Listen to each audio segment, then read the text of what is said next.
আমার নিজের ID card দিয়ে আমার 12টা সিম রেজিস্ট্রেশন করা। এটা শুনে আমার গার্লফ্রেন্ড তেলে বেগুনে জ্বলে উঠে বলল, এতগুলো যদি সিম লাগে তাহলে কতগুলো বউ লাগবে জানতে পারি?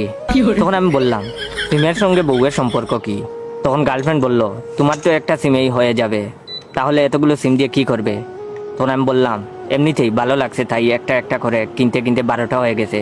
তখন গার্লফ্রেন্ড বলল, তুমি আজকে 2টো সিম রেখে বাকি সবগুলো সিম রেজিস্ট্রেশন বাতিল করে দিবে। আমি বললাম, কেন কেন?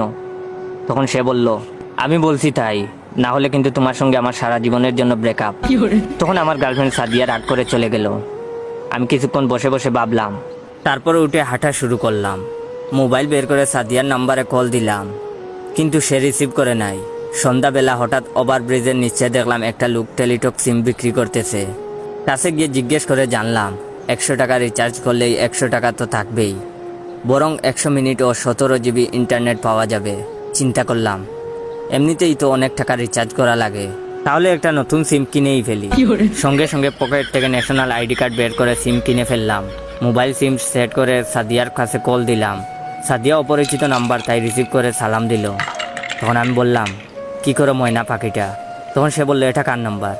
আমি বললাম, আরে শুনো, একটা মজার কাহিনী। একটু আগে সিমের অফার দেখে লুপ সামলাতে পারলাম না। তখন সে একটু রেগে গিয়ে বলল, তোরে তো আমি জীবনে বিয়ে করব না রে। আমি বললাম, কিন্তু কেন? তখন সে বলল, বিয়ের পরে বাসায় আরেকটা বউ নিয়ে উপস্থিত হয়ে বলবি, এত সুন্দরী মেয়ে দেখে বিয়ে না করে পারলাম না, আর তুমি যদি বাঁচতে চাও তো আর কোনোদিন আমাকে কল দিও না কিন্তু। তখন সে আমাকে কিছু বলার সুযোগ না দিয়েই কল কেটে দিল। তখন আমি হারছি আর ভাবছি, এতগুলো মিনিট কার সঙ্গে কথা বলে শেষ করা যায়?